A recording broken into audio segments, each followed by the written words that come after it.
Grossing over $785 million worldwide, Deadpool 2 not only became the highest grossing R-rated film of all time, but also the highest grossing X-Men film of all time, which makes being pretty much the only X-Men movie that features the least amount of X-Men in it kind of ironic. Although we did get to see at least one shot with some real X-Men in it, however technically Deadpool wasn't actually in that shot. Why, you may ask? Well, stay tuned to the end of the video to find out the answer. Hi, I'm Jamie Gutierrez from Fame Focus, and this is a VFX breakdown of Deadpool 2.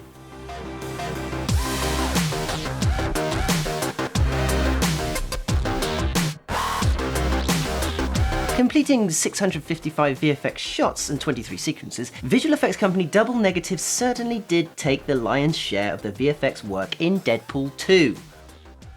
For the parachute sequence just before X-Force members become X-Force members, DNEG put together plates and aerial shots using a mix of CG doubles for faraway scenes and real actors for close-up shots, one of which being actor Brad Pitt's on-screen cameo.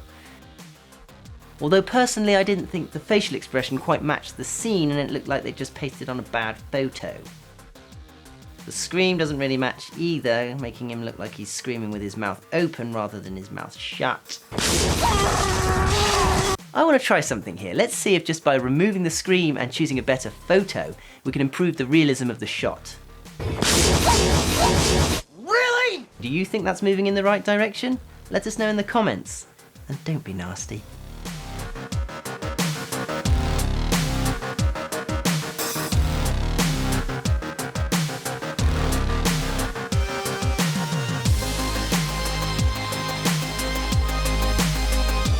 Now, a lot of the downtown street chase was filmed on a soundstage for obvious safety and road closure headache reasons, but it did mean that more practical stunts could be done and there was less need for digital doubles.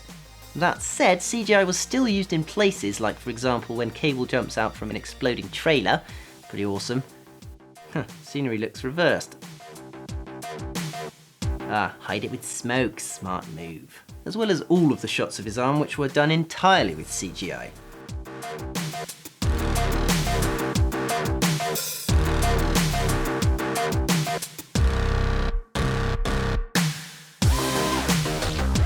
It was also decided to use a motion capture sleeve for Cable's arm instead of a practical effects metal arm, because that would not have only taken extra time, but it also would have committed them to a specific design and made it more work to change if needed later on.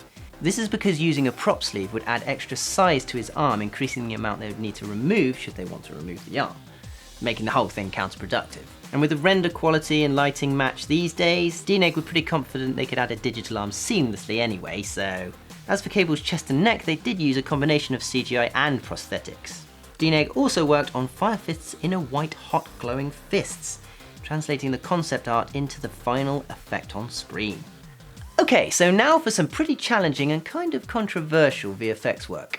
And I'm not on about having a naked guy mocap Colossus, because that's just ridiculous and never happened, although it is kind of funny. No, I'm on about the baby legs. Just how do you switch out Deadpool's legs with those of a young boy? Firstly, putting trouserless baby legs on a grown man's torso is kind of a messed up thing to do. And how do you do it without looking creepy, dodgy, or just plain wrong? Well, the production team soon realised that the more normal they made the legs look, the more people became immersed in the humour of Deadpool with cute little funny Deadpool baby pegs, instead of be repulsed by such a horrible, disturbing image. So then comes the next question, real or CGI?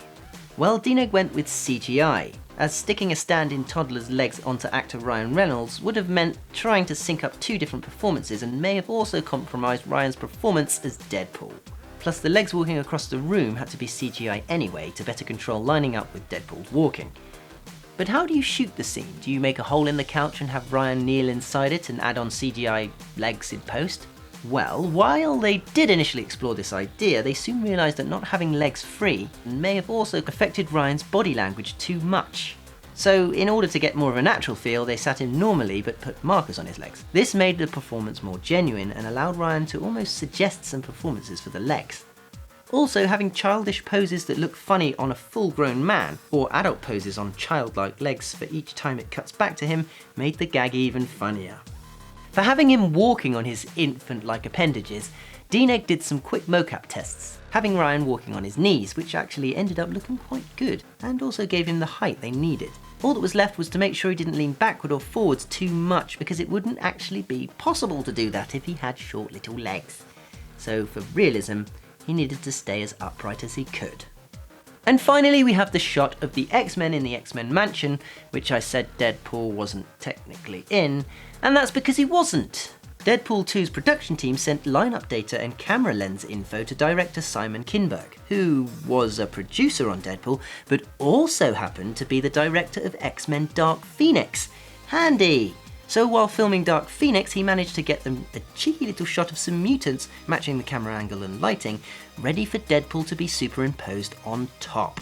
And there you have it. Hopefully in Deadpool 3 we'll get to see some actual interaction with X-Men characters, but we'll see. If you enjoyed the music in this video, there are links in the video description. Also, please give us a like to help us out, and let us know in the comments section what movie VFX you'd like us to break down next.